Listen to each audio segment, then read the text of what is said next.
வணக்கம் மாணவர்களே, 10ஆம் வகுப்பு கணிதம் இயல் 1 உறவுகளும் சார்புகளும். எடுத்துக்காட்டு 1.18. பாருங்க, சார்பு f from r to r ஆனது f of x சமம் 2x plus 7 x squared minus 2 3x minus 2. இந்த f of xங்கிற சார்பு 3 பிரிவுகளாக கொடுத்துருக்காங்க. சரியா? இந்த மூணு பிரிவுகளையும் எப்போ பயன்படுத்தணும் பக்கத்தில் கண்டிஷன்ஸ் கொடுத்துருக்காங்க. இங்கே ஆறுங்கிறது மெய்யெண்கள்னு அர்த்தம் என வரையறுக்கப்பட்டால் கீழே 4 பிரிவுகள் கொடுத்துருக்கு. இந்த 4 பிரிவுகள் மதிப்புகளையும் நம்ம என்ன செய்யணும்? கண்டுபிடிக்கணும். சரியா? குறிப்பாக நம்ம என்ன செய்யணும்? எஃப்எஃப்எக்ஸில் 3 பிரிவுகள் கொடுத்துருக்கு, 3 சார்புகள் கொடுத்துருக்கு. இந்த 3 சார்புகளையும் எப்போ பயன்படுத்தணும் பக்கத்தில் கண்டிஷன்ஸ் கொடுத்துருக்கு. பாருங்கள், தீர்வு பாருங்கள். கணக்கெடுத்து எழுதிக்கலாமா? தீர்வில் பாருங்கள், கணக்கெடுத்து எஃப்எஃப்எக்ஸ் எடுத்து எழுதிக்கிட்டோம். எஃப்எஃப்எக்ஸ் எடுத்து எழுதியாச்சு.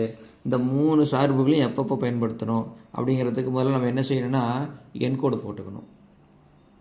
முதல் 2x + 7ங்கிற சார்பு எப்போ பயன்படுத்தணும்? எக்ஸு லெஸ் தேன் -2 -2ஐ விட குறைவான மதிப்புகள் இருக்கும் பொழுது, எக்ஸின் மதிப்புகள் -2 விட குறைவாக இருக்கும் பொழுது முதல் சார்பை பயன்படுத்தணும். இப்போ -2 விட குறைவு, -2 விட குறைவுனா என்ன அர்த்தம்? -3 இருக்கா? -3 இருக்குது. அடுத்து என்ன இருக்குது? -4 இருக்குது, -5 எக்ஸட்ரா. இப்போ -2ஐ விட குறைவான மதிப்புகள் இருக்கும் பொழுது இந்த முதல் சார்பை பயன்படுத்தணும். இரண்டாவது சார்பு பாருங்கள், x² - 2 எப்போ பயன்படுத்தணும்னு பாருங்கள். x² - 2 எப்போ பயன்படுத்தணும் அப்படின்னா -2 less than or equal to x less than 3. இப்போ -2க்கும் 3க்கும் நடுவில் என்ன எண்கள் இருக்குது? -2க்கும் 3க்கும் இடையில் என்ன எண்கள் இருக்குது? -1 இருக்கா? -1 இருக்குது, 0 இருக்குது, 1 இருக்குது, 2 இருக்குது. இந்த எண்களை பயன்படுத்தணும். அதே சமயத்தில் -2க்கு சமம் போட்டிருக்கா? அப்போ என்ன செய்யணும்? நம்ம இந்த -2ஐயும் எடுத்து எழுதிக்கணும். -2ஐயும் எடுத்து எழுதிக்கணும். ரைட். அடுத்து பாருங்கள், அடுத்த சார்பு பாருங்கள், 3x - 2 எப்போ பயன்படுத்தணும்? X greater than or equal to 3. எக்ஸின் மதிப்பு 3ஐ விட பெருசாக இருக்கணும். 3ஐ விட பெருசுன்னா என்ன? 4, 5, 6 எக்ஸட்ரா. ஆனால் 3க்கு சமம் போட்டிருக்கா? அப்போ என்ன செய்யணும்? 3ஐயும் எடுத்து எழுதிக்கணும். இப்போ நான் என்ன செய்யணும்னா எந்த சார்புகளை எப்போ பயன்படுத்தணுங்கிறதுக்கு நான் முதல்ல கண்டுபிடிச்சி எழுதி வச்சுக்கணும். சரியா? எழுதிட்டோம். இப்போ முதல் பிரிவு என்ன? f(4). f(4) எக்ஸின் மதிப்பு 4னா எந்த சார்பை பயன்படுத்தணும் பாருங்கள். எக்ஸின் மதிப்பு 4னா எந்த சார்பை பயன்படுத்தணும்? 3x - 2ங்கிற சார்பை பயன்படுத்தணும். எந்த f(x) பயன்படுத்தணும்? f(x) சமம் 3x - 2ங்கிற சார்பை பயன்படுத்தணும். இப்போ எக்ஸுங்கிற இடத்துல என்ன செஞ்சுக்கணும்? 4 எழுதிக்கணும். எக்ஸுங்கிற இடத்துல நம்ம என்ன எழுதிக்கணும்? 4 எழுதிக்கணும். எக்ஸுங்கிற இடத்துல நம்ம என்ன எழுதிக்கணும்? 4 எழுதிக்கணும். இப்போ பாருங்கள், 3 × 4 -2 முன்னாங்கு 12, 12 - 2 சமம் என்ன வரும்? 10ன்னு வரும். இப்போ f(4)ஓட மதிப்பை கண்டுபிடிச்சிட்டோம். f(4)இன் மதிப்பு என்ன கிடச்சிருக்கு? நமக்கு 10ன்னு கிடச்சிருக்கு.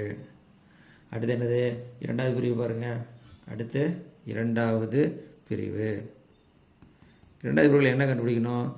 f(-2) கண்டுபிடிக்கணும். f(-2) கண்டுபிடிக்கணும்.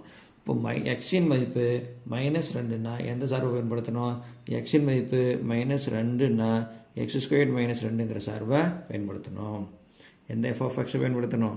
அப்போது f(x)ங்கிறது என்ன? x² - 2. x² - 2. சரியா? சரி. அப்போ எக்ஸுங்கிற இடத்துல நம்ம எழுதிக்கணும், -2 எழுதிக்கணும். எக்ஸுங்கிற இடத்துலாம் நம்ம -2 எழுதிக்கணும். இப்போ -2 ஹோல் ஸ்கொயர் -2 -2 ஹோல் ஸ்கொயர் -2 -2 2 முறை பிறகு என்ன வரும்? 4 4 -2. அப்போ 4 -2 2. இப்போ f(-2) சமம் என்ன நமக்கு கிடைக்குது? 2ன்னு கிடைக்குது. சரியா? அடுத்து எத்தனாவது பிரிவு பாருங்கள்? மூன்றாவது பிரிவு. அடுத்து மூணாவது பிரிவு. மூணாவது பிரிவு என்ன கண்டுபிடிக்கணும் பாருங்கள். மூணாவது பிரிவு f(4) கூட்டல் 2 × f(1) கண்டுபிடிக்கணும். இதில் எஃப் ஆஃப் 4 முதல்ல கண்டுபிடிக்கணும். எஃப் ஆஃப் 4 ஏற்கனவே கண்டுபிடிச்சி வச்சுருக்கோம். அடுத்து எஃப் ஆஃப் 1 தான் அப்போ கண்டுபிடிச்சா போதும். எஃப் ஆஃப் 1 கண்டுபிடிச்சா போதும். நம்ம இங்கே பாருங்கள், இதில் எஃப் ஆஃப் 4 ஏற்கனவே கண்டுபிடிச்சிட்டோம். என்னென்ன கண்டுபிடிச்சிருக்கோம்? 10ன்னு கண்டுபிடிச்சி வச்சுருக்கோம். எஃப் ஆஃப் 4 ஏற்கனவே கண்டுபிடிச்சி வச்சுருக்கோம். என்ன கண்டுபிடிச்சிருக்கோம்? 10ன்னு கண்டுபிடிச்சி வச்சுருக்கோம். இப்போ என்ன கண்டுபிடிச்சா போதும்? எஃப் ஆஃப் 1 கண்டுபிடிச்சா போதும். எஃப் ஆஃப் 1 கண்டுபிடிக்கிறதுக்கு எஃப் ஆஃப் 1 கண்டுபிடிக்கணும். நம்ம எஃப் ஆஃப் 1 தான் கண்டுபிடிக்கணும். சரியா? அப்போ எஃப் ஆஃப் 1 கண்டுபிடிக்கிறதுக்கு எந்த சார்பை பயன்படுத்தணும்? 1ன்னு இருந்தால் எந்த சார்பை பயன்படுத்தணும் பாருங்கள். எக்ஸ் ஸ்கொயர் 1ன்னு இருந்தால் எந்த சார்பை பயன்படுத்தணும்? எஃப் ஆஃப் எக்ஸ் சமம் எக்ஸ் ஸ்கொயர் மைனஸ் 2ங்கிற சார்பை பயன்படுத்தணும். அப்போ எக்ஸுங்கிற இடத்துல நம்ம என்ன பிரதிட்டுக்கணும்? 1 பிரதிட்டுக்கணும். எக்ஸுங்கிற இடத்துல நம்ம என்ன செஞ்சுக்கணும்? 1 பிரதிட்டுக்கணும். 1 ஸ்கொயர் மைனஸ் 2, 1 மைனஸ் 2 சமம் என்ன வரும்? மைனஸ் 1 வரும். 1 மைனஸ் 2 என்ன வரும்? மைனஸ் 1 வரும். இப்போ எஃப் ஆஃப் 1ஓட மதிப்பை கண்டுபிடிச்சிட்டோமா? கண்டுபிடிச்சாச்சு. எஃப் ஆஃப் 1ஓட மதிப்பை கண்டுபிடிச்சாச்சு. பாருங்கள், எஃப் ஆஃப் 1ன்னா எந்த சார்பை பயன்படுத்தணும்? எஃப் ஆஃப் எக்ஸ் சமம் எக்ஸ் ஸ்கொயர் மைனஸ் 2ங்கிற சார்பை பயன்படுத்தணும். அப்போ எக்ஸுக்கு இதெல்லாம் எக்ஸுங்கிற இடத்துல 1 பிரதிடுறோம். பிரதிட்டாச்சு. 1 ஸ்கொயர் என்ன வரும்? 1 தான் வரும். 1 மைனஸ் 2. அப்போ 2லேருந்து 1 கழிச்சா 1 பெரிய நுண்குறி மைனஸ். அப்போ மைனஸ் 1ன்னு வந்துடுச்சு. இப்போ முழுசாக கண்டுபிடிச்சிடலாமா? மொத்தமாக கண்டுபிடிச்சிடலாமா? பாருங்கள், கண்டுபிடிச்சிடலாம். கணக்கு எடுத்து எழுதுங்க. F of 4 plus 2 into f of 1 சமம் எஃப் ஆஃப் 4ஓட மதிப்பு எவ்வளோ கண்டுபிடிச்சி வச்சுருக்கோம்?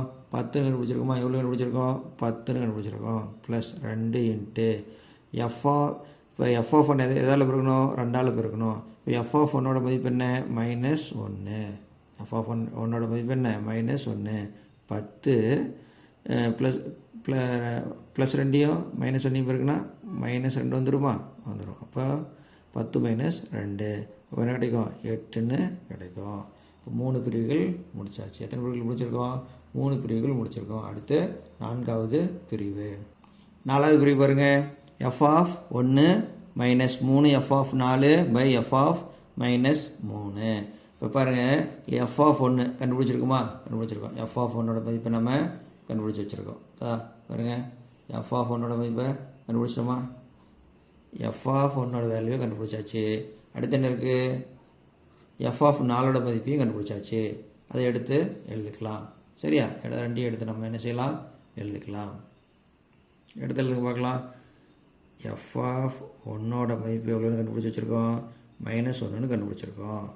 அடுத்து எஃப் ஆஃப் 4ஓட மதிப்பு எவ்வளோ கண்டுபிடிச்சிருக்கோம்?